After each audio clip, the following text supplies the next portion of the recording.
My first look at a capsule hotel. Ever seen those futuristic sleeping pods in movies and thought, I have to try that?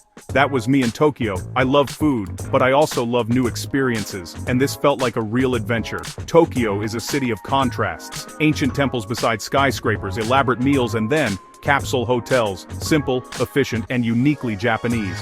Travel is about stepping out of your comfort zone, and for someone who likes his space, a tiny pod is definitely that. I was excited, a little nervous. Would I feel claustrophobic? Would I sleep at all? The city is electric, lights, sounds, people everywhere, and in the middle of this chaos was my home for the night, a hotel made of little boxes. Capsule hotels started as a place for businessmen who missed the last train, but now they're a travel experience in themselves. For a curious traveler, it's a story waiting to be lived. I found the building. Modern, unassuming, nothing that screamed tiny sleeping pods inside. My heart was beating faster. This was it. I took a deep breath, smiled at the sliding doors, and walked in. I was ready for whatever was on the other side. Because that's what travel is. Eat. Connect. Try new things. Tonight my new thing was sleeping in a box. Let's do this. Scene transition. Quick shots of Tokyo streets, neon lights, and the hotel exterior. Cut to narrator entering the hotel. End scene. The moment I stepped inside, a wave of calm washed over me. The lobby was bright, clean, and quiet, a world away from the street outside. The front desk staff greeted me with a warm smile and a bow. Japanese hospitality is something special. It makes you feel instantly welcome. Check-in was smooth and easy. No confusion, no stress. Instead of a room key, I got a locker key for my belongings. You store your big suitcase separately and just take a small bag to your pod. The key comes on a wristband. Smart. They also gave me pajamas and slippers. Everyone wears the same thing, which creates a funny sense of unity. After changing, I was ready to find my pod. The host led me down a quiet hallway to the sleeping area. 2 long rows of capsules, stacked like a honeycomb, each glowing softly. It was so quiet you could hear a pin drop. Everyone moved slowly, respecting the silence. My pod was on the top row, number 207, my little home for the night. The design was brilliant: carpeted floors, dim lighting, clear signs in English and Japanese. The rules, no phone calls, keep quiet, felt like a gentle agreement for everyone's peace. It was a system built on mutual respect. I was already impressed, and I hadn't even gotten into my capsule yet. Cut to narrator walking down the hallway, looking at the capsules. Quick shots, lockers, pajamas, slippers, signage. Narrator smiles, ready to climb into his pod. End scene.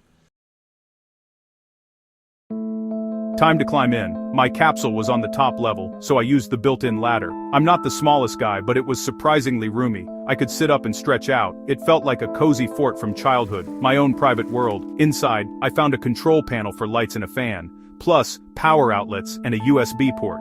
There was even a tiny TV at the end of the pod. The bed was firm but comfortable, with a clean blanket and pillow. At the entrance, a thick fabric screen gave me privacy. Once I pulled it down, I was in my own little bubble, shielded from the hallway. The main rule: be quiet. No loud conversations, no movies without headphones. You get this cool, affordable place to sleep, and in return, you respect your neighbors. I put on my headphones, listened to music, and felt completely at peace. It was just me, my pod, and the soft glow of the control panel. A simple, joyful experience. Cut to shots of the capsule interior, control panel, and privacy screen. Narrator lying back, smiling. End scene. Lying in my capsule, I noticed the profound quiet. No slamming doors, no loud TVs, just the soft rustle of someone shifting or the quiet padding of slippers. This silence changes how you behave. You become more mindful, more considerate. There's an unspoken bond between travelers. Everyone wants a peaceful night's rest. The dim corridor lights and the warm glow from each capsule make the space feel magical. Privacy here is based on trust and respect, not thick walls. It's a unique mix of community and solitude, alone, together. I'd never felt anything quite like it.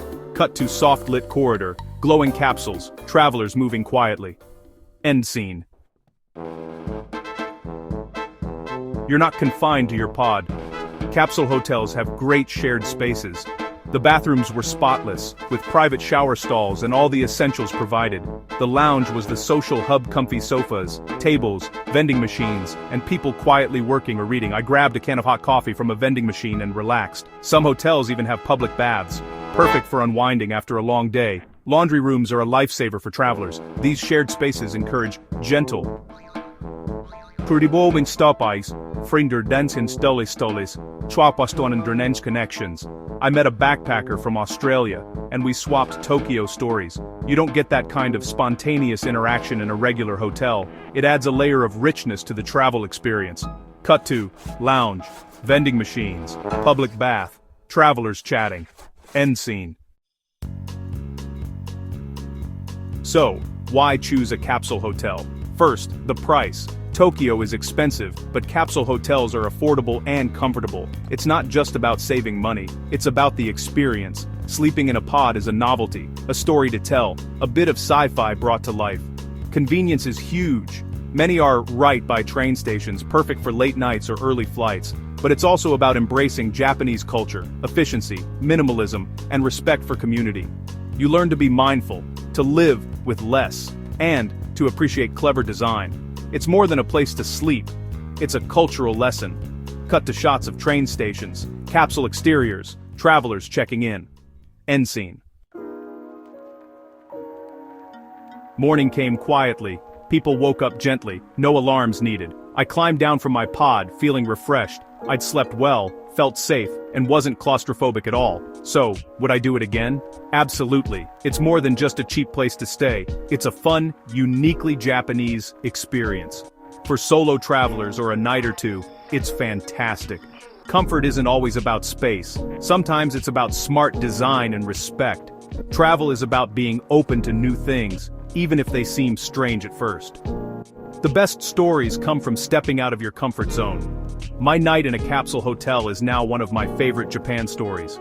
If you're ever in Tokyo, give it a try. Think of it as an adventure. Be open, be curious, and you might be surprised. Experiences like these make travel rich and rewarding. Thanks for coming along on this journey. Now, who's hungry for breakfast? End scene.